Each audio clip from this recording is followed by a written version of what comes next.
So welcome all about bridges YouTube के सभी subscribers और व्यूवर्स को। अभी रिसेंटली इरकॉन ने कटनी ग्रेड सेपरेटर प्रोजेक्ट में 76.2 मीटर आरडीएसओ स्टैंडर्ड गर्डर को मात्र 2.5 घंटे में लॉन्च करके एक तरह का रिकॉर्ड बनाया है, और जिसके लिए स्वयं रेल मंत्री जी ने x.com पर जाके ट्वीट करके टीम को बधाई दी है और इस एकम्प्लिशमेंट को हाईएस्ट लेवल पे हाईलाइट किया गया है। ये कैसे संभव हुआ, क्या प्लानिंग इन्वॉल्व थी और कैसे इसको अचीव किया गया, इसके बारे में आज हम पूरी जानकारी लेंगे। और इसके लिए हमारे साथ हैं GM civil project head Ircon Shri Dharmendra Kumar Pandey, जो हमें इन सारी चीज़ों के बारे में बताएंगे। तो बेसिकली धर्मेंद्र एक IRSC 2010 बैच के अधिकारी हैं, और मैं स्वागत करता हूं धर्मेंद्र आपका इस YouTube चैनल पर। वेलकम। नमस्कार sir, thank you very much sir inviting on this wonderful platform sir. और सर आपका ये जो इनिशिएटिव है ऑल अबाउट ब्रिजेस, ये मुझे लगता है कि हमारी सभी रेलवे फ्रेटर्निटी, जो इंजीनियरिंग फ्रेटर्निटी है, उसको ये काफी हेल्पफुल होगा रेलवे ब्रिजेस को समझने में, उसकी मेथोलॉजी को समझने में। और ये जो टॉपिक सर आप इसको डिस्कस करते हैं, ये काफी यानी कॉमन नॉलेज में नहीं रहता है, तो आपके जो वीडियोस रहते हैं उसके थ्रू हम लोगों को काफी इंफॉर्मेशन भी मिलती है और एक कम्युनिटी बिल्डअप हो जाएगी सर, जिससे कि जो भी हम लोग काम करते हैं उसको एक शेयर करने का प्लेटफॉर्म मिल जाएगा सर। तो इस इनिशिएटिव के लिए मैं आपको सर बहुत बहुत धन्यवाद देता हूँ सर। Thank you Dharmendra. और बस यही है कि हम सर लोग दिन रात जो काम करते हैं, अच्छे काम करते हैं, नॉलेज शेयरिंग के लिए एक कॉमन प्लेटफॉर्म होना चाहिए। और इस तरह की प्रैक्टिकल नॉलेज हमारी टेक्स्ट बुक्स में भी नहीं है भी तो उसको पढ़ के सीखना बहुत कठिन है, ये एक्सपीरियंस से ही आता है। लेकिन जब बहुत कठिन है सर, ये सभी इंफॉर्मेशन हमारे बुक्स में तो अवेलेबल है, बट जब हम उसको एग्जीक्यूट करते हैं तो हाँ काफी लर्निंग्स होती हैं, और जो प्रैक्टिकल लर्निंग्स है उसको सीख के हम किसी भी काम को बहुत अच्छे तरीके से कर सकते हैं सर। तो हाँ। इस पॉइंट ऑफ व्यू से सर ये आपका इनिशिएटिव सर प्रेज वर्थी है। और ये मुझे मौका मिला सर हमारी जो इस लॉन्चिंग में जो हमने लर्निंग्स की है उसको शेयर करने का आपके साथ, तो I am hmm. Very grateful to you sir. तो धर्मेंद्र, इसी मौके पे मैं ये भी शेयर करना चाहूँगा कि ज़्यादा से ज़्यादा लोग जो फील्ड में काम कर रहे हैं, नहीं भी कर रहे हैं, किसी भी लेवल पे ब्रिज की लर्निंग्स उनको हो रही हैं, वो आके शेयर करें अपनी चीज़ें, ताकि ज़्यादा से ज़्यादा जो ब्रिज फैटर्निटी, ब्रिज कम्युनिटी के लोग हैं, वो उन चीज़ों को सीख पाएँ। और आजकल वीडियो से सीखना सबसे आसान माध्यम है, जिसके हिसाब से हम अच्छी लर्निंग बांट सकते हैं आपस में। तो Dharmendra, before sir coming to the main topic, हम जानना चाहेंगे रेलवे में तुम्हारी जर्नी कैसी रही, कहाँ कहाँ पोस्टिंग रही, क्या क्या सीखा, कहाँ कहाँ काम किया, थोड़ा सा ब्रीफ अपने बारे में। सर जैसे सर आपने बताया बिगनिंग में सर, मैं IRSC 2010 बैच का अधिकारी हूँ सर। और मेरी जो पोस्टिंग हुई वो WCR में हुई, वेस्ट सेंट्रल रेलवे में। तो मेरा जो पेरेंट जोन है वो वेस्ट सेंट्रल रेलवे है। तो जब मेरी सर फर्स्ट पोस्टिंग हुई तब मैं एज ADN सागर पोस्टेड रहा सर। उसके बाद सर मैंने सीनियर स्केल में sir as XEN construction Bina Katni third line में सर अराउंड 3 इयर्स वर्क किया।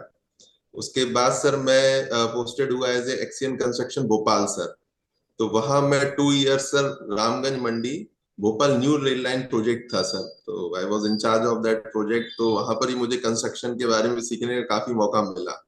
और जब मेरा J ग्रेड में प्रमोशन हुआ सर इन 2021, तब मैं as a deputy C construction Bina Katni third line में मुझे काम करने का फिर से मौका मिला। उसी समय सर ये प्रोजेक्ट काफी इंपॉर्टेंट प्रोजेक्ट था WCR का। तो इसकी जस्ट बिगिनिंग ही हुई थी इस प्रोजेक्ट को। और ये प्रोजेक्ट एक हमारे जो लिंक है between Katni Singrauli doubling project, Anuppur Katni third line project जो SCCR का है, और कटनी सिंगरौली डबलिंग प्रोजेक्ट जो हमारा WCR का ही था, कौन कर रहा था उसको। और टूवर्ड्स बीना साइड हमारा कटनी बीना थर्ड लाइन प्रोजेक्ट था। तो इन तीनों प्रोजेक्ट से जो कटनी सिटी में ट्रैफिक का ऑगमेंटेशन होता after commissioning of doubling and triple lines, तो उसकी लिंक को जोड़ने के लिए हमारा कटनी ग्रेड सेपरेटर प्रोजेक्ट जो कॉन्सेप्चुलाइज किया था 2015 में, उसका जस्ट कमेंसमेंट ही हुआ था, तो आई गॉट द अपॉर्चुनिटी, क्योंकि ये काफी कॉम्प्लेक्स प्रोजेक्ट था, being the viaduct project, India longest viaduct project. Hmm. तो फिर मुझे इस कॉन में डेपुटेशन के आने का मौका मिला। तो मैं 2022 में as a project head Katni grade separator project में काम कर रहा हूँ टिल नाउ। तो last 3 years we worked in the Con on this wonderful project, sir. So okay. it's all about my short journey in railway, right. and I have got the enough experience in the construction project, sir.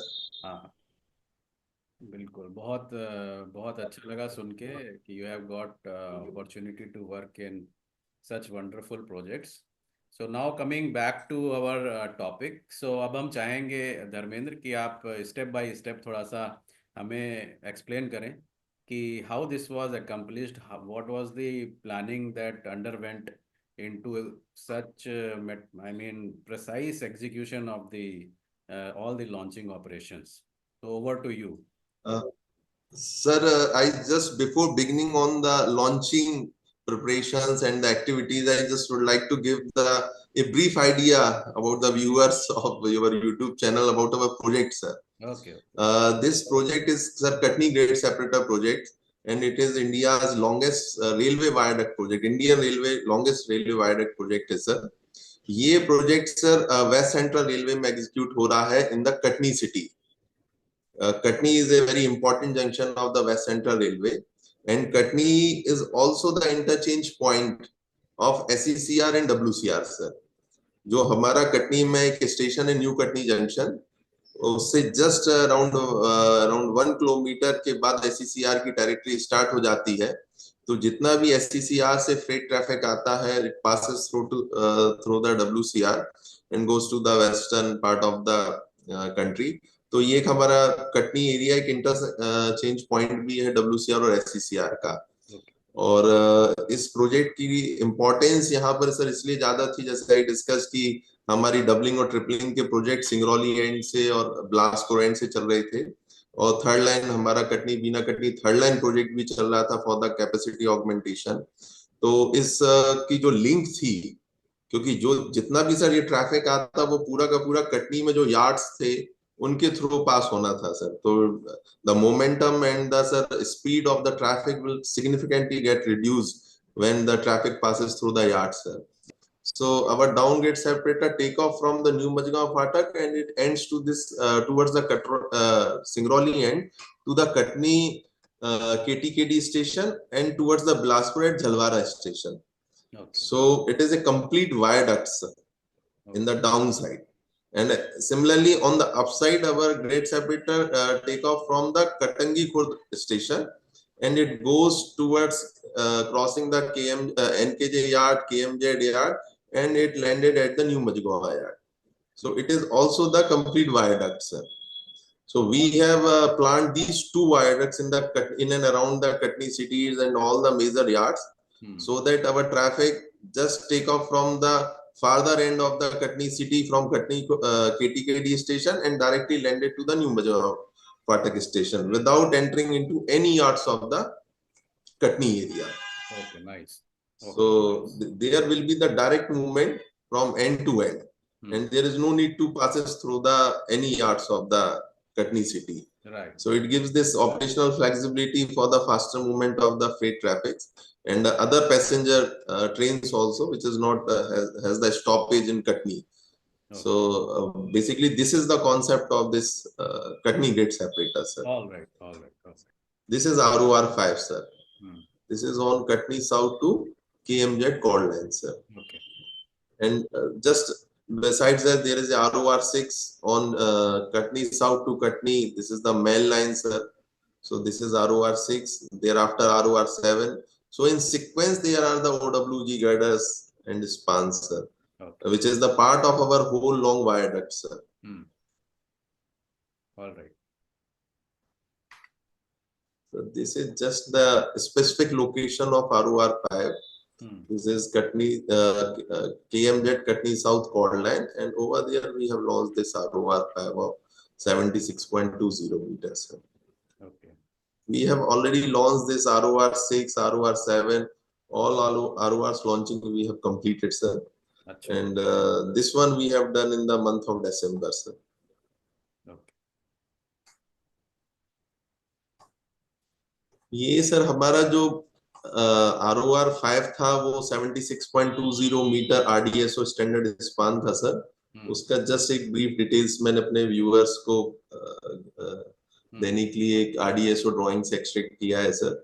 जो RDSO span था वो 76.20 metre long clear span है sir. उसकी overall length हमारी 79.6 metre थी। Bearing centre to centre distance जो था वो 78.8 मीटर का था। और जो वेट ऑफ स्पान है सर वो अराउंड 335 मीट्रिक टन था। आफ्टर बोल्ट्स और वेल्डिंग्स को भी जोड़ लें सर तो अराउंड 352 मीट्रिक टन हो जाता है सर। इसकी लॉन्चिंग हमें करने के लिए सर हमने लॉन्चिंग नोज का यूज किया बेसिकली ठीक है। Because our pier distance was around 80 metre sir. अच्छा। And because this girder was in skew with respect to the our track sir, so just जो हमारे दो पियर्स थे उन पियर्स को के बीच में इस गर्डर को लॉन्च करने के लिए हमें लॉन्चिंग नोज का यूज करना पड़ा। और वो लॉन्चिंग नोज हमने स्पेशली डिजाइन की जिसकी लेंथ सर 49 मीटर थी। और लॉन्चिंग नोज का वेट ही 78 मीट्रिक टन था सर। ओके। और इस पूरे गर्डर में अराउंड सर 24,000 HSFG बोल्ट जो RDSO की स्टैंडर्ड ड्राइंग है उसके अकॉर्डिंगली हमने प्रोवाइड किए हैं सर। और 8.8 ग्रेड के थे और टॉर्क वैल्यू सर इसकी अराउंड 650 से लेके 740 न्यूटन मीटर के बीच में हमारी इसकी HSFG बोल्ट की टॉर्क वैल्यू हमने चेक करके इसको असेंबल किया था गर्डर को सर। ओके। ये सर हमारी अप्रूव्ड जो लॉन्चिंग स्कीम थी। मैं इसको सर थोड़ा डिटेल में अपने व्यूअर्स को एक्सप्लेन करूं सर ये। इस लॉन्चिंग नोज की लेंथ कितनी थी? सर 49 मीटर थी लॉन्चिंग नोज की length. Half of the so overall length launching length जो हो गई हमारी ओवरऑल गर्डर की सर वो अराउंड 130 मीटर हो गई। अराउंड 80 मीटर तो हमारा गर्डर ही हो गया सर। और 50 मीटर हमारी लॉन्चिंग नोज हो गई थी सर। सो टोटल लॉन्चिंग जो हमें करना थी वो 130 मीटर ऑफ गर्डर्स करना था। From starting point two the point of जब हमारा पूरा गर्डर लॉन्च हो जाता है दोनों पियर पर तो टोटल हमारी जो लॉन्चिंग लेंथ थी वो 130 मीटर थी sir. Okay.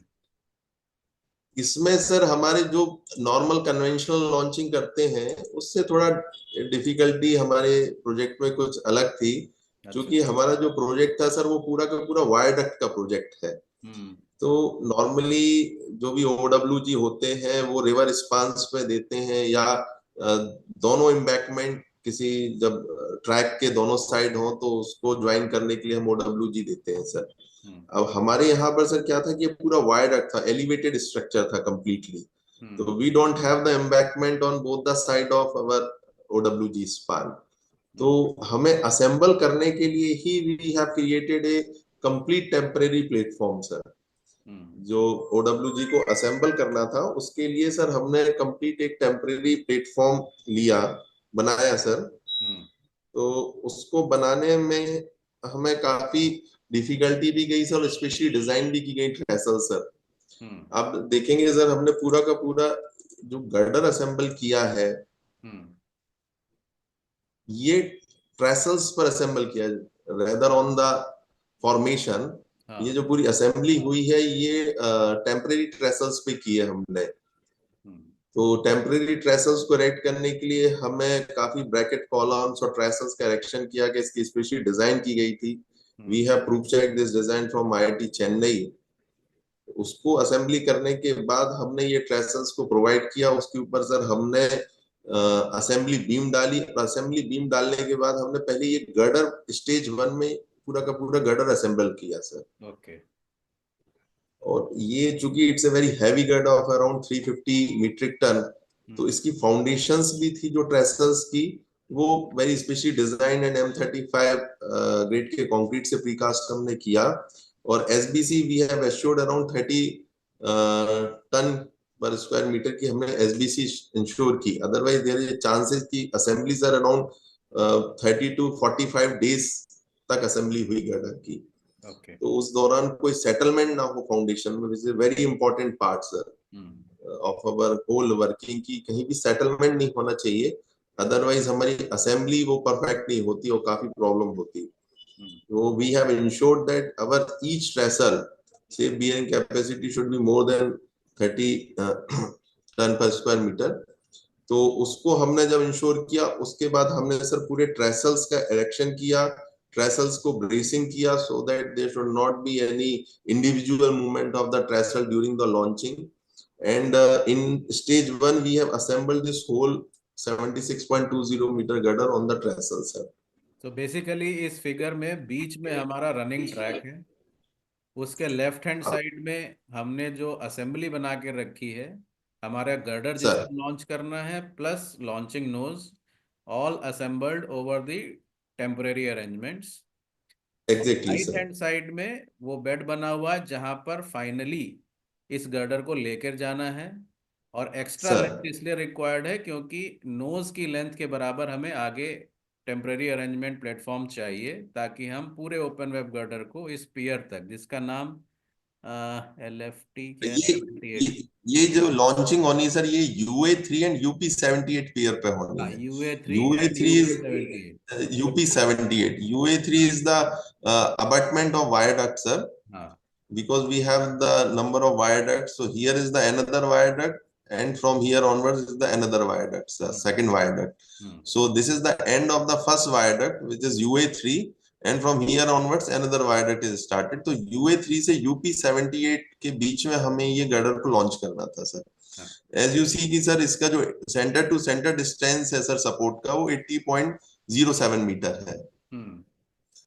And our girder is to be launched from UA3 to UP78। हम्म। और इसके बाद सर ये जो हमने ट्रेसल, इसके बाद सर जो नेक्स्ट ईयर था वो UP79 एंड UP80 था sir. Hmm. Both of 24.4 metre RDSO span थे कंपोजिट गर्डर के। हम्म। अब चूंकि लॉन्चिंग नोज हमने 49 मीटर की यूज की है, तो ये सर जो हमारी लॉन्चिंग नोज थी, after launching it reaches up to UP80। Yes. So that is why we have to provide the trestle temporary staging here also, so that it can support to the launching nose, sir. ये सब planning के part हैं basically. कई बार शुरुआत में जब हमारा 24.4 metre का सपोज गर्डर भी रेडी है, लॉन्चिंग भी रेडी है, तो हम Sir, कई exactly, बार sir. पता चला हम इसमें पहले ही लॉन्चिंग करके बैठे हैं, but that will Exactly. Not This add is to the the very important point, sir. Plan. आपने इसको पॉइंट आउट किया है सर, कि ये जो प्रोजेक्ट प्लानिंग होती है, प्रोजेक्ट प्लानिंग में it is a very important part कि आपको सीक्वेंसिंग करनी है कि पहले हाँ। गर्डर कौन सा लॉन्च होगा। Otherwise in such a big projects, कभी किसी ने पहला गर्डर यहाँ रख दिया तो फिर ये हमारा OWG लॉन्चिंग काफी डिफिकल्टी होती। हाँ, कई बार तो ऐसा हो जाता इस है कि फिर उसके बाद फिर हमें टेम्परेरी अरेंजमेंट्स उस डेस्क स्लैब के ऊपर करने पड़ते हैं, एक हाइट पे भी ऊपर करने उसको पड़, लेके आना पड़ता है। It creates too much problems. इसमें सर फिर ट्रेसल की हाइट बढ़ जाती, हाँ। और ट्रेसल की हाइट बढ़ने से फिर आपका वर्क का क्वांटम बढ़ जाता है। हाँ। तो ये सर आपने काफी पॉइंट किया, जो प्लानिंग होती है उसमें ये पॉइंट को कंसीडर करना बहुत इंपॉर्टेंट है sir. Hmm. So that is why हमने ये दो गर्डर्स की लॉन्चिंग को होल्ड पे रखा, कि पहले हम OWG को लॉन्च करेंगे, हाँ। उसके बाद ये दो कंपोजिट गर्डर करेंगे, thereafter we will do the sir deck slab sir. हाँ। एंड सिमिलरली सर इसके पीछे सर जो हमारा अदर वर्क होना था पियर का एंड रिटेनिंग वॉल्स का, उसको भी हमने होल्ड पे रखा, कि पहले हम ये गर्डर को लॉन्च कर लें, and thereafter we will do the any kind of further work behind this sir. हम्म।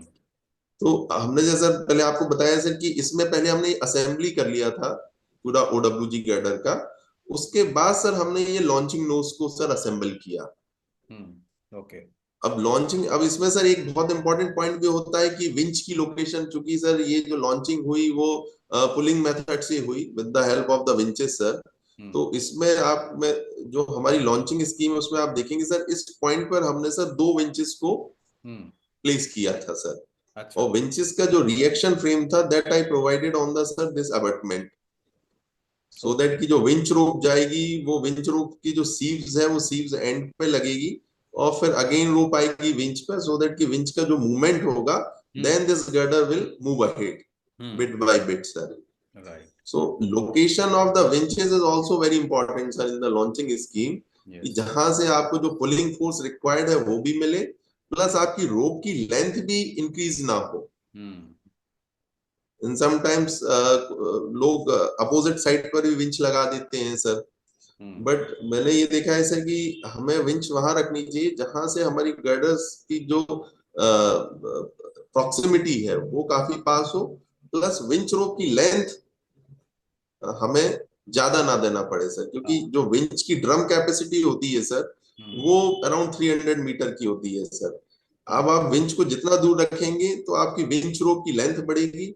और कई बार मैंने सर लॉन्चिंग लोकेशंस में देखा है कि विंच रोप जो होती है वो विंच रोप को टाई कर देते हैं, क्योंकि विंच रोप की लेंथ अगर कम हो गई तो लोग उसको टाई कर देते हैं। तो वो टाई करने से एक तो सेफ्टी हैजार्ड भी हो जाता है कि जब हम खींच रहे हैं तो कहीं ब्रेक ना हो जाए।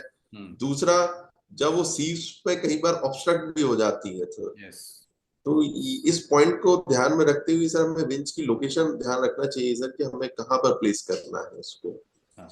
और इसमें सर एक पूरी लॉन्चिंग में एक मोस्ट इंपॉर्टेंट पॉइंट जो मैंने बताया सर कि जो विंच रोप है it should be continuous and intact, उसमें कोई ज्वाइंट नहीं होना चाहिए। और इसकी लेंथ जो हो वो सफिशिएंट हो कि जब तक मेरा गर्डर इस एंड से इस प्लेस ना हो जाए इसके बीच में मेरी विंच रोप शॉर्ट नहीं पड़ना चाहिए। ये एक छोटा सा यानी एक पॉइंट है जिसको नहीं, ये लॉन्चिंग छोटे करते पॉइंट समय बड़े ध्यान हो रखना जाते चाहिए। हैं जब प्रॉब्लम आती है तो। अदरवाइज क्या होता है सर कि हम बड़ी चीजों पे ध्यान रहते हैं और ये छोटी चीज हमें सिर्फ लॉन्चिंग जब कर रहे हैं तभी पकड़ में आती है कि ये तो ज्वाइंट था या इसकी लेंथ कम हो गई। तो ये जो इम्पोर्टेंट पॉइंट है सर इसको भी ध्यान में रखना चाहिए। तो इसमें सर हमने स्टेज 2 में यस स्टेज 2 में सर फिर हमने ये लॉन्चिंग नोज को असेंबल किया सर। एंड लॉन्चिंग नोज को असेंबली सर इसमें भी सर हमने ये जो लॉन्चिंग नोज दी थी it is pre cambered launching nose sir. अच्छा। ये we have done earlier the launching of 61.0 meter OWG in our project sir, and we have got the learnings कि जब ये launching nose fully cantilever position में unsupported होती है sir then there is at the tip of the launching nose there is a significant deflection sir. And that deflection goes more than what we have considered and perceived before the launching. As discussed sir in the second stage of launching sir, हमने launching knows को assemble किया और launching knows जो हमने sir assemble की वो pre cambered condition में assemble की सो दैट कि जो हमारा डिफ्लेक्शन सर हम एक्सपेक्ट कर रहे हैं at the opposite side of the launching trestles पर वो हमें मिले। अदरवाइज सर अगर डिफ्लेक्शन हमारा डिजाइन डिफ्लेक्शन से ज्यादा होता है तो हमें सर इसके ट्रेसल्स जो इसकी बोगीज होती हैं उसको सर अपोजिट साइड में रखने में काफी डिफिकल्टी फेस करना रहती है सर। इसको मैं अभी later part of our PPT I just explain sir कि हमने कितना इसमें डिजाइन डिफ्लेक्शन था और कितना हमने इसको देखा। ये सर मैं आपको पीपीटी के थ्रू एक्सप्लेन करूंगा सर। ठीक है। इसको सर मैं पीपीटी को ऑन करता हूँ सर फिर से। ये सर हमारी जो लॉन्च गर्डर थे इट इज द 76.20 मीटर, तो it has the sir 10 panels sir basically. 76.20 में 10 पैनल्स है और इस 10 पैनल्स में हमने सर 19 बोगीज दी हुई है। I'll show you what is the bogie in the launching sir. So हमारे viewers को I'll just explain the what is the bogie. Sir, this is the bogie sir. Normally या तो हम Hillman rollers का use करते हैं या फिर बोगी की यूज करते हैं sir. Bogie I find it more convenient sir क्योंकि इसमें जो हमारी वर्किंग होती है during launching it is very smooth because it is on the sir wheels sir. So it is a combined bogie. हर बॉटम कॉर्ड दो bottom chord है sir left and right की, उन दोनों के नीचे सर हमने 1990 sir bogie we have placed and bogie will move on the rails sir which is on the launching beam के ऊपर हमने रेल्स दी है, इसके ऊपर सर बोगी हमारी मूव करती है। इससे सर क्या होता है एक हमारा जो लॉन्चिंग का डायरेक्शन है उसमें सर स्लाइट डेविएशन भी नहीं आता है and with respect to our coordinate of the launching because it is also very important कि सर वन साइड से जब बोगी अदर साइड जाती है तो उसके सामने की जो रेल्स है उस पर बोगी का प्लेसमेंट करेक्ट होना चाहिए। अदरवाइज कि अगर थोड़ा सा भी डेविएशन होता है लेटरल डेविएशन तो बोगी का प्लेसमेंट अदर साइड की रेल्स पर नहीं होगा और फिर हमारी पूरी की पूरी जो लॉन्चिंग है वो डेविएट हो जाएगी और काफी डिले होगा सर हमें बोगी को फिर से रीअलाइन करने के लिए। So that is why we have provided these rails on the sir our launching beam platform, और उसके ऊपर ये बोगी है। अब बोगी जैसे जैसे हमारी सर मूवमेंट होता है, we keep the sir total station on the other side and we monitor the this alignment of the whole launching of the girder sir, जिससे कहीं भी डेविएशन हो रहा हो तो it detected then and there, so that कि अगर कुछ लेटरल एडजस्टमेंट करना है बोगी में तो हम तुरंत कर लें उसको। So it saves our time of during the launching, sir. थोड़ा सा इसके बारे में बताओ, जो हम इसको होल्ड कर रहे हैं बॉटम कॉर्ड के साथ में, उस अरेंजमेंट के बारे सर में, ताकि जब हम शिफ्ट कर रहे हैं लेटरली तो इसमें कोई लेटरल शिफ्टिंग ना हो। सर ये जो बोगीज थी सर, इस बोगी को सर हमने टॉप जो बॉटम कॉर्ड के ऊपर हमने एक बीम लगाया, और बीम से सर वर्टिकल रॉड्स के थ्रू बोगी को अटैच किया with the full tightening, and इसके बीच में हमने sir packing plates the. Sometimes what happens कि अगर जब डिफ्लेक्शन सर अपोजिट साइड ज्यादा आ जाता है तो हम इसको थोड़ा सा लूज करके पैकिंग प्लेट्स को निकाल देते हैं सर। तो बोगी को हम थोड़ा ऊपर कर सकते हैं जिससे कि अपोजिट साइड की जो हमारी रेल्स है उस पे सर प्लेस हो जाए, एंड लेटरली अगर थोड़ा सा भी सर बोगी में मूवमेंट आता है लेटरली और रेल्स पे शिफ्ट नहीं होती है, तब भी हम इसको लूज करके सर इसको हम लेटरली शिफ्ट कर सकते हैं बोगी को, जिससे कि वो रेल पर सर बैठ जाए प्रॉपर्ली। तो अभी हम जो देख रहे हैं ये बेसिकली लॉन्चिंग नोज का टिप है शायद। हाँ, ये लॉन्चिंग नोज का टिप है सर। हाँ, ठीक है। इसमें भी सर जो फर्स्ट बोगी होती है वो पिवटल बोगी होती है, जिससे कि भी सर फर्स्ट बोगी का अपोजिट साइड रेस्ट करने इज मोर इम्पोर्टेंट। तो ये जो बोगी है सर ये पिवटल बोगी रहेगी फर्स्ट वाली, सो दैट कि जब वो नेक्स्ट अपोजिट साइड की बीम पर रेस्ट करे तो वो, because I will show you the tapered and of the,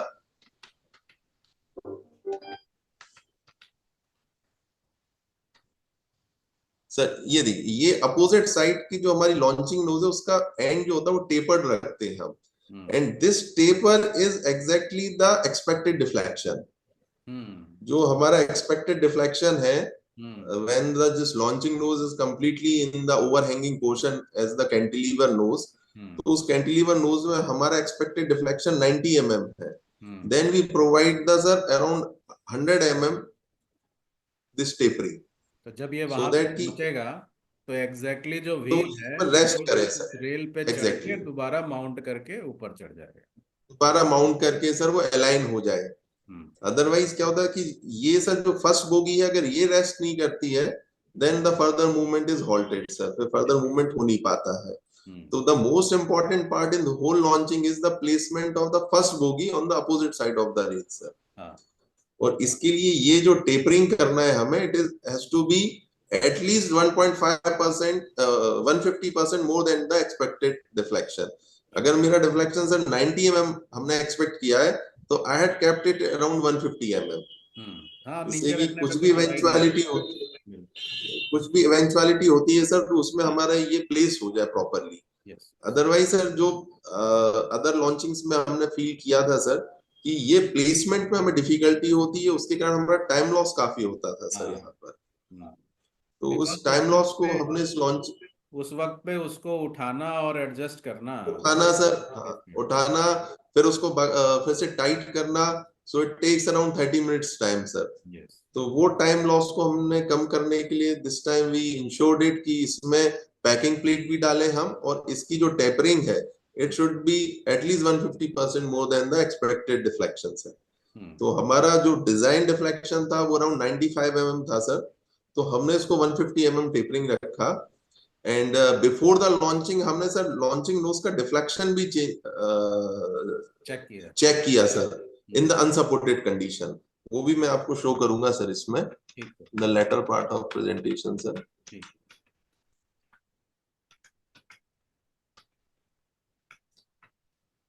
sir ये लॉन्चिंग नोज का जस्ट एक स्कीमेटिक डायग्राम है सर, जो 49 मीटर की लॉन्चिंग नोज थी सर, और winch it is a triangulated launch winch sir we have just placed in front of the abutment sir, ये is the UA3 abutment, और UA3 abutment के ठीक सामने हमने दो winches रखी थी, both are the 10 metric ton capacity sir। so literally इस पूरी की पूरी असेंबली को हमें जो पुलिंग फोर्स चाहिए था वो अराउंड सर 22.67 मीट्रिक टन चाहिए था, and with A factor of safety of 2.6 हमने जो विंच मशीन दी थी वो 10 मीट्रिक टन की दी थी सर। हम्म एंड शीव्स हमने सर 3 शीव्स दी थी। तो रीवीविंग करके जो विंच रोप्स की रीवीविंग होती है 3 टाइम्स, हम्म उससे सर हमारी जो विंच कैपेसिटी होती है वो 3 टाइम्स बढ़ जाती है। हम्म तो 20 मीट्रिक टन की हमारी 10 मीट्रिक टन की सर 2 विंचेस थी, तो इट्स 20 मीट्रिक टन का हमारा विंच फोर्स था। हम्म। उसको हमने 3 टाइम्स एनहांस किया थ्रू द सीव्स, तो वो 60 मीट्रिक टन हो गया। रिक्वायर्ड था sir 22.67, so it comes around 2.67 का हमें एक फैक्टर ऑफ सेफ्टी मिला लॉन्चिंग फोर्स के लिए सर। तो ओके। ये भी एक बहुत इंपॉर्टेंट पॉइंट है सर कि जो विंच कैपेसिटी है हम्म उसमें हम सेफ्टी मार्जिन रखें कि during the launching friction force भी होता है। कई बार सर ये विंच रोप्स किसी मेंबर से टच भी हो रही है तो उसके कारण फ्रिक्शन बढ़ जाता है। Hmm. So the pulling force should be enough कि इसका मूवमेंट कहीं हॉल्ट ना हो और स्मूथली ये आगे जाए सर। और ये रनिंग ट्रैक के बगल में एक ग्रे कलर की वर्टिकल लाइन, ये क्या है, हम क्या शो कर रहे हैं? ये सर एक्चुअली ओएचई मास था सर जिसकी हमने अच्छा। लोवरिंग की थी sir. Okay. This was the OHE mass which हाँ। We have lowered before launching sir. Okay. Right. ये सर हमारा स्केमेटिक डायग्राम है लॉन्चिंग प्लेटफॉर्म का, जिसके ऊपर हमने सर पूरा गर्डर असेंबल किया था। आप देख सकते हैं सर कि ये हमारी 2 ट्राइसल्स थी, उसके ऊपर हमने क्रॉस गर्डर डाला। क्रॉस गर्डर के ऊपर हमने ये पूरा का पूरा गर्डर असेंबल किया सर। हम्म। और इसमें ये। सर हमने एक वॉकवे भी दिया था हम्म। फॉर द इंस्पेक्शन के लिए सर। अच्छा। During during assembly HSFG bolting होना है सर, कैम्बर चेक करना है। Every part is to be checked before launching, so the movement of the officers and supervisors, ये पूरा का पूरा बोथ द साइड वॉकवे था सर, जिससे और। कि हम हर गर्डर्स के जो जॉइंट्स होते हैं हम्म। उसको एचएसएफजी बोल्टिंग को चेक कर सकते हैं ये सर। रिटेनिंग वॉल कहाँ पर है? ये रिटेनिंग वॉल सर इसके अप्रोच में था हमारे सर वायडक्ट के। अच्छा। This retaining wall is at the approach of the viaduct, so that is why sir कि जो retaining wall के both the side हमने ट्रेसल दिया था उसके ऊपर फिर क्रॉस गर्डर डाला था और उसके ऊपर फिर गर्डर की असेंबलिंग की थी सर। ये ऊपर के डायग्राम में कहाँ लोकेशन है इसकी? सर ऊपर के डायग्राम में सर देखेंगे इस पॉइंट से लेके ये हम्म। पीछे के ये पूरा रिटेनिंग वॉल का एरिया था सर, अच्छा। Okay. From this onward sir. अभी ये अनफिल्ड था, तो इसके ऊपर जब ये अनफिल्ड था सर, इवन वॉल का कंस्ट्रक्शन भी नहीं। हाफ हाइट तक किया था सर, हाफ हाइट। क्योंकि हाफ हाइट तक किया था सर। ठीक तो है। ये अनफिल्ड था sir. Okay. So that's why we both the side we have provided the sir trestles sir. Right. ये सर ट्रेसल्स के जस्ट मैंने फोटोग्राफ शो किए हैं। हम्म जो हमने ये सर हमारी रिटेनिंग वॉल थे उसके दोनों साइड ये ट्रेसल्स दिए हुए हैं हमने सर। हम्म। ये रिटेनिंग वॉल सर हाफ हाँ। कंस्ट्रक्टेड थी सर, यस। पूरी नहीं थी सर। Okay okay.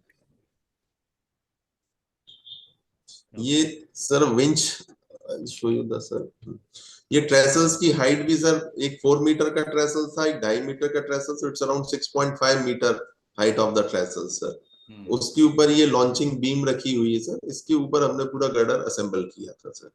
ओके।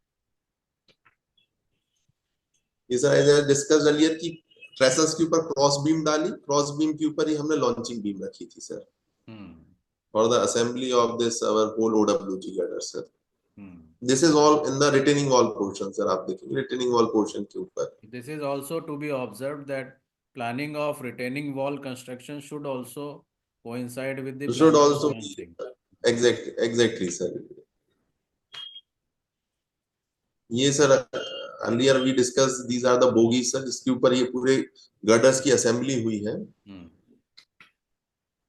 ये सर बोगीज का जस्ट डायग्राम है, जो उसके व्हील्स रहते हैं उनकी क्या साइज वगैरह थी। 350 डाया का व्हील्स था सर इसमें, एंड 50 की इसकी फ्लैंस थी सर जो रेल्स के ऊपर मूव करेगी सर। हम्म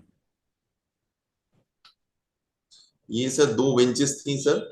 हमने अब सर ये विंचेस में भी सर हमने सिंक्रोनाइज्ड पैनल रखा सर। हम्म। अदरवाइज क्या होता है सर कि 2 विंचेस हैं, 2 ऑपरेटर हैं और दोनों अपना मूवमेंट कर रहे हैं। राइट। अगर वो मूवमेंट में थोड़ा सा भी डिफरेंस होगा तो गर्डर्स का मूवमेंट इंपैक्ट करेगा सर। सो हाँ। For both the winches we have provided a sir common panel. Hmm तो एक ही ऑपरेटर एक ही स्ट्रोक से दोनों विंचेस का मूवमेंट करेगा। सो सपोज सर हमारा जो विंचेस का मूवमेंट था सर वो अराउंड 1.1 मीटर पर मिनट था सर। ओके। 1 मिनट में हमारा गर्डर सर 1.1 मिनट आगे जाता था विंचेस के मूवमेंट से। हम्म। तो इसमें भी सर क्या होता है कि दोनों विंचेस का अगर मूवमेंट सिंक्रोनाइज नहीं होता है सर तो दोनों की रोप्स अलग होंगी, तो आपका उसमें सर डेविएशन आएगा सर, तो वो डेविएशन बिल्कुल। आपके अलाइनमेंट को डिस्टर्ब करेगा। जो यस। लेटरल अलाइनमेंट है, हम्म। अगर दोनों विंचेस में डिफरेंट फोर्स रहा तो लेटरल अलाइनमेंट सर इसका डिफर हो जाता है। तो इसके लिए सर हमने कॉमन पैनल दिया था, which is also very important point कि हम जब भी दो विंचेस रखें तो there should be the synchronise panel and one operator, both will be so that operated कि बाय उसका single panel single operator. Single operator, तो एक ही स्ट्रोक से सेम मूवमेंट होगा विंच का। हम्म। ये sir as I discuss earlier कि हमें जो फैक्टर ऑफ सेफ्टी हमने रखा था वो सर 2.67 था विंच फोर्स के लिए।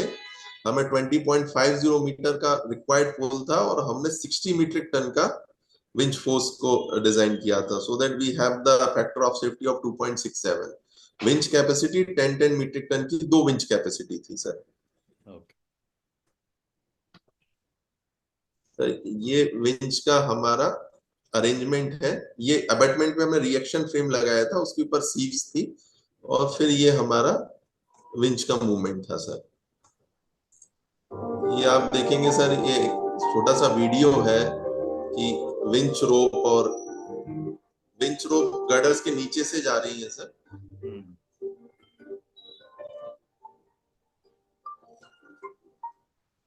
ये विंच पे सर आप देखेंगे, ये विंच पे आके रोप यहाँ फिक्स हो गई सर, हम्म। ये फिक्स हो गई सर। हम्म। तो ये ड्रम का मूवमेंट जैसे जैसे होगा गर्डर्स आगे जाएगा sir. Exactly at what point in the girder the rope was connected? Sir अब गर्डर के पीछे भी सर हमने पुलिंग फ्रेम लगाया, पुलिंग फ्रेम में भी सर हमने सीव्स लगाई सर, Okay. क्योंकि जो आगे से रेंच रोप आ रहा है वो गर्डर के पीछे जाके ये सीव्स के थ्रू टर्न होके वापस जाएंगी, हम्म। so that we have provided the two sieves with the three wheels sir. हम्म। ठीक है। This is the sir our pulling frame which is placed at the end of the girder sir, हम्म। जो इसको sir पुल करेगा sir. हम्म। हम्म। ये sir हमारे launching knows के कुछ important dimensions थे। हर पैनल सर 7 मीटर का था सर इसमें। Okay. Sir, as I discussed, sir, our launching nose is designed for sir around 95.2 mm maximum deflection. हम्म। जो लॉन्चिंग नोज का था उसमें सर जो डिजाइन डिफ्लेक्शन था सर वो 95.2 था sir. Hmm. And actual deflection जो हमने लॉन्चिंग के पहले चेक किया, सो दैट किसी भी प्रकार की कोई सर अनसर्टेनिटी नहीं रहेगी ड्यूरिंग लॉन्चिंग उसमें डिफ्लेक्शन ज्यादा हो जाए, so hmm. That come around sir 90 mm sir. Hmm. इसको सर हमने लॉन्चिंग करने से पहले ही, जहां लॉन्चिंग नोज को हमने सपोर्ट किया था सर, हम्म। वहीं पर हमने लॉन्चिंग नोज के पूरे सपोर्ट्स को अलग कर दिया और it is kept for 4 hour unsupported. तो 4 आवर अनसपोर्टेड रखने के बाद जो हमने डिफ्लेक्शन ऑब्जर्व किया लॉन्चिंग नोज में, it was around 90 mm।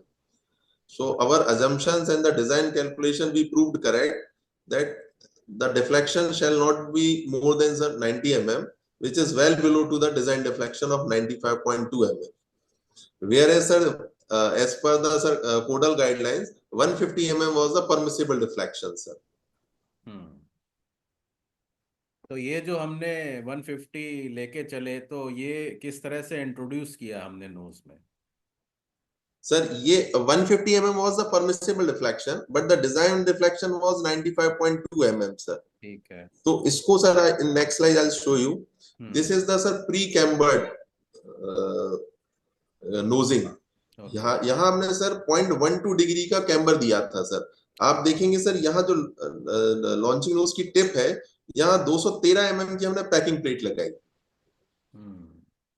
so that this the bottom chord of the launching nose rather to be horizontal, it is cambered sir।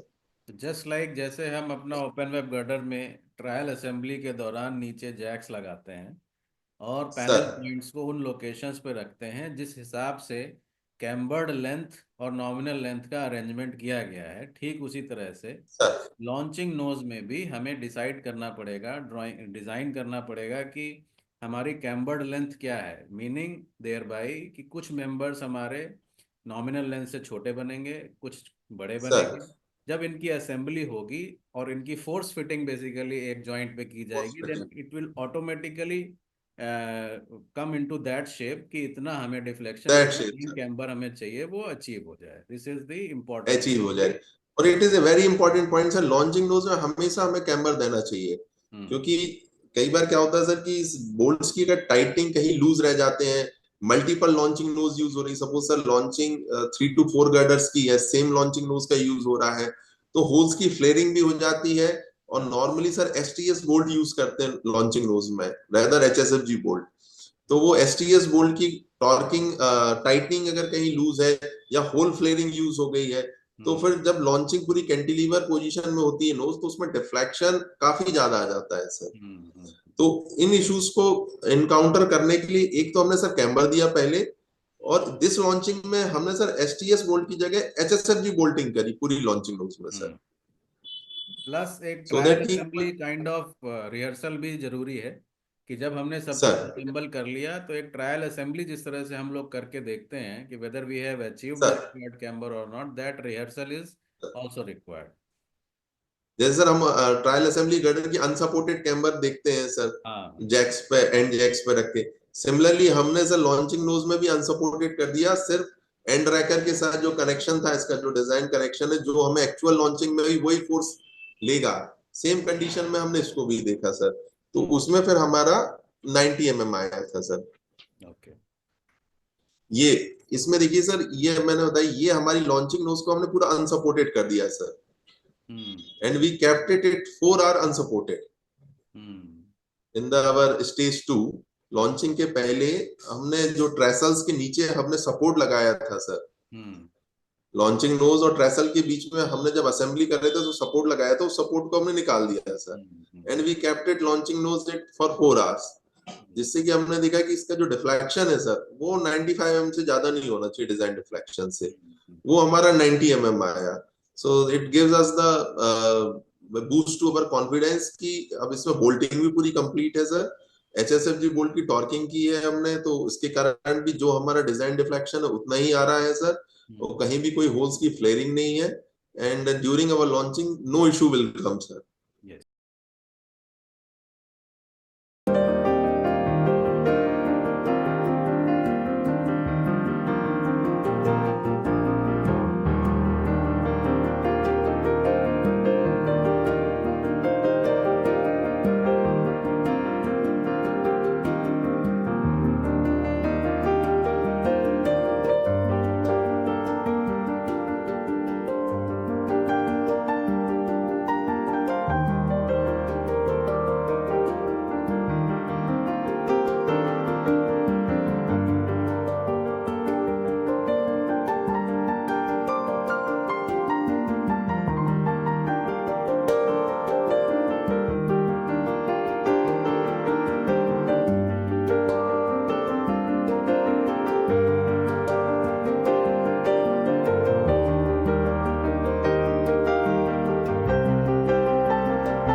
फिर sir ये कि हमारा जो एक्चुअल लॉन्चिंग हुआ था सर, उसका वीडियो है sir, just I will show you that video sir.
ये सर हमने काउंटर वेट रखा था सो दैट कि कोई भी अपलिफ्ट ना हो जब कैंटिलीवर पोजीशन में गर्डर पहुंचता है सर, हम्म तो कोई भी इसमें लिफ्ट नहीं हो hmm end of the our OWG sir.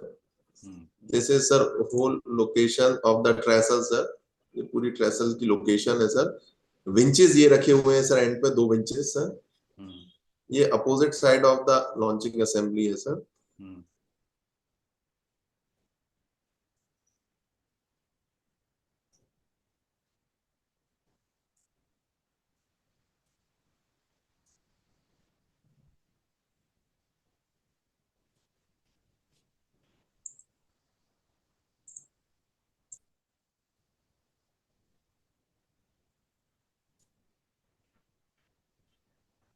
इसमें सर ओएचई की लोअरिंग भी सर इन्वॉल्व थी, तो उसको भी लोअर किया सर ओएचई को। तो ये बेसिकली स्क्यू में है। स्क्यू में है सर ये।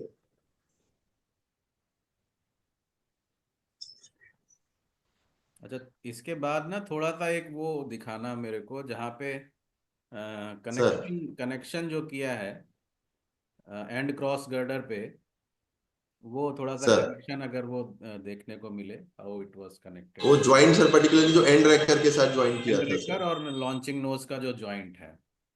Correct sir.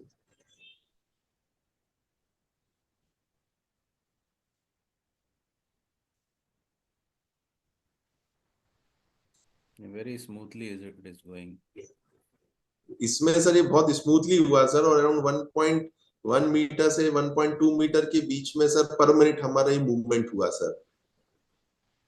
ये अच्छा, सर आप देखेंगे, ये सर बोगीज लगी हुई है सर नीचे ये हाँ सर। हाँ, यस। अब इसका सर अपोजिट साइड जो प्लेसमेंट है, दिस इज वेरी इंपॉर्टेंट। आपको ये पूरा कोऑर्डिनेट से सर चेक करना है, जैसे जैसे सर इसका मूवमेंट होता है, we hmm note down the central line coordinates of this girder sir. Hmm ये कहीं लेटरली तो ये नहीं जा रहा है। हम्म इट्स ऑल्सो इम्पोर्टेंट कि बहुत विंडी कंडीशन नहीं होनी चाहिए लॉन्चिंग के दौरान। हाँ, विंड कंडीशन नहीं होनी चाहिए सर। बट सर जो डिजाइन इसमें कॉम्बिनेशन लेते हैं उसमें सर विंड फोर्स का भी कंसिडरेशन रखते हैं सर ये। अब सर जो मेन गर्डर के नीचे जो बोगी लगी है सर, अब उनको हम रिट्रीव कर रहे हैं, क्योंकि वो गर्डर प्लेस हो जाएगा तो ब्लॉक खत्म होने के बाद उसको रिट्रीव नहीं कर सकते बोगीज को।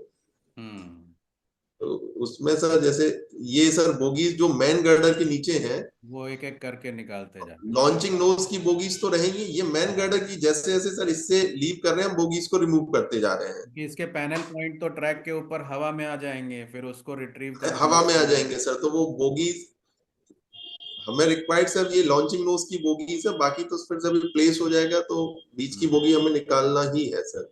हम्म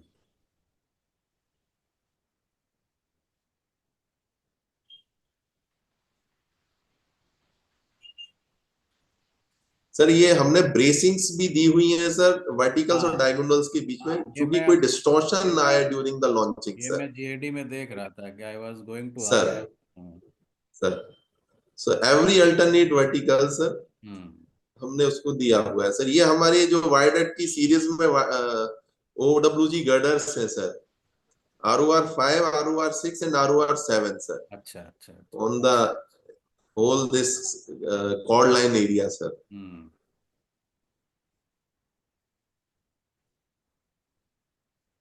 चेक भी करना चाहिए, करना करा ही होगा कि उसके उसमें चेक किया है सर कि जो मैक्सिमम जो क्रिटिकल स्टेज थी वो सर अराउंड 55 मीटर लॉन्चिंग के बाद सर मैक्सिमम लोड रिएक्शन आ रहा था सर। हाँ तो फॉर दैट मैक्सिमम जो रिएक्शन आ रहा है उस कंडीशन के लिए भी हमने डिजाइन में चेक किया हाँ। कि जो मैक्सिमम रिएक्शन था वो 55 मीटर जब कैंटिलीवर पहुंच जाता है सर, तब आ रहा था सर गर्डर पर। हम्म So for that we have checked it also during the design calculation. तो अगर हमारे कुछ Plus मेंबर्स sir, फेल होते हैं, सपोज सपोज फेल होते हैं due to some sir, reason, बहुत हैवी लॉन्चिंग नोज हो या कुछ भी रीजन हो sir, सकता है, then what we should sir, do कि we should use temporary members in place of those members sir, who are failing, and then we can plan to replace it with the original member once launching is complete. originals, This is sir. also it can be tackled. इसमें sir एक safety plan भी होना जरूरी है। We have kept the sir 250 metric ton cranes at the site, कि hmm अगर कुछ भी अनएक्सपेक्टेड होता है, सो दैट लॉन्चिंग नोज की हैंडलिंग जो है हाँ, वो 250 मीट्रिक टन क्रेन से सर हम उसको हैंडल कर ले सर।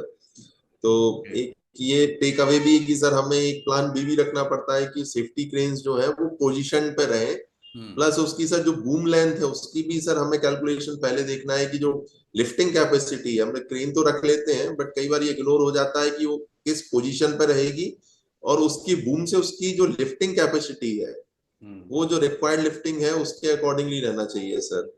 तो वो भी प्लान हमें सर एक दिन पहले डिसाइड कर लेना चाहिए कि क्रेन कहाँ रखना है, उसकी बूम लेंथ कितना रहेगा, किस पोजीशन से लिफ्ट करेगा अगर इमरजेंसी होती है, तो जो रिक्वायर्ड कैपेसिटी है सर वो कैपेसिटी हमारी वहां पर मिले। ओके। तो एक ये इम्पोर्टेंट पॉइंट है सर, जो एक चेकलिस्ट होती है सर लॉन्चिंग से पहले, उसमें इन सब पॉइंट्स को हम लोग चेक करते हैं सर। तो अब हमारे पास सो 7-8 विद मिनट दिस बचे हैं, तो 7-8 मिनट्स, सर, एनीथिंग एल्स, कुछ और है जो? इसमें सर हमारा जो टेक अवे है सर वो मेरे 3 to 4 टेक अवेज है सर इस लॉन्चिंग को जो हमने किया।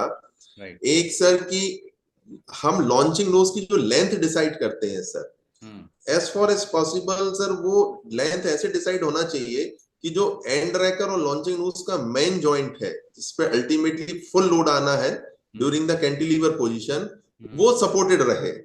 जैसे सर मैं आपको बता रहा हूँ, इस फोटोग्राफ में आप देखिए सर जो एंड टू एंड ट्रेसल है इसके बीच का जो डिस्टेंस है सर वो हमने अराउंड सर 42 मीटर रखा था, सो दैट कि 49 मीटर की जो लॉन्चिंग नोज है उसका जो मेन जॉइंट है वो रिमेन सपोर्टेड रहे until that launching nose rest on the other side sir। अच्छा, अच्छा, ओके। दैट शुड नॉट उससे सर कम इनटू कैंटिलीवर। हाँ, जो मेन जॉइंट है सर वो अगर पॉसिबल है और हमें स्पेस मिल रहा है तो ट्रेसल की लोकेशन हम ऐसा डिसाइड करें कि वो सपोर्टेड रहे। राइट। अदरवाइज अगर कोई कंस्ट्रेंट है तो फिर फुल लोड उस जॉइंट पे ही आता है सर, हाँ, और फिर उस जॉइंट की सर इंपॉर्टेंस बहुत ज्यादा बढ़ जाती है क्योंकि it is the only one joint which is हाँ, taking the full load of the launching nose. Yes. तो एक टेक अवे तो सर मैंने ये देखा कि हमें कोशिश करना चाहिए जितना हो सके कि वो उस पर सपोर्टेड रहे, लॉन्चिंग नोज की लेंथ इसके अकॉर्डिंगली डिसाइड करें। सेकंड सर हम लॉन्चिंग नोज में कैम्बर जरूर दें। तीसरा सर लॉन्चिंग नोज जो है वो हम HSFG बोल्ट से टाइट करें sir, okay, rather the STS bolt. Okay. तो उसमें क्या हम फुल टॉर्किंग भी चेक कर सकते हैं, जो हमें स्ट्रेंथ चाहिए है बोल्ट्स की वो भी आ रही है, और वो हमारे कहीं भी लूज नहीं रहता ज्वाइंट, तो डिफ्लेक्शन को सर वो प्रोहिबिट करती है सर। और फिर विंच कैपेसिटी है सर जिसको पहले से सर हम लोग चेक कर लें, और विंच रोप की जो लेंथ है वो कंप्लीट होनी चाहिए जितनी रिक्वायर्ड है, उसमें कहीं भी ज्वाइंट नहीं होने चाहिए sir. So these are the 4 to 5 takeaway sir जो हमें इस लॉन्चिंग स्कीम को करने में काफी हेल्पफुल हुए सर। हमारे सर CMD सर इरकॉन के श्री हरिमोहन गुप्ता सर, उन्होंने काफी गाइडेंस दिया हमें इन छोटे छोटे पॉइंट्स को, जिसके कारण ही हम लोग इसको सर ये 2.5 आवर्स में 130 मीटर लॉन्ग गर्डर को टाइमली लॉन्च कर पाए sir. No, it's So his really experience was commendable. very valuable in our launching scheme, sir. It's very commendable, and I must congratulate to you, your team, your senior subordinates, and IRCON Sir, in general. And thank you very much for sharing it with us. That was very sir, important, thank you, sir. and our viewers can now get to know many intricate details which are involved in this launching method. And one thing Sir, is clear: if we plan properly, we can execute properly. And that only sir, the happens when planning is the most important point, planning sir. is the most important, but that happens when we have understanding of all the concepts, when we have understanding of all the aspects that are going to come during launching process. So Sir, really it's commendable job that you and your team has accomplished. I once again congratulate you, your team, IRCON in general, for achieving sir, this feat. Thank you very much, Dharmendra, thank, for thank you, sir. sharing Thank it you, with sir. us. Thank you very much, Sir, Dharmendra. Okay. sir, thank you, sir. Thank you, sir. Thank you. Thank you. That was all about the current topic. Tell us your topic in comments. Subscribe for more such content.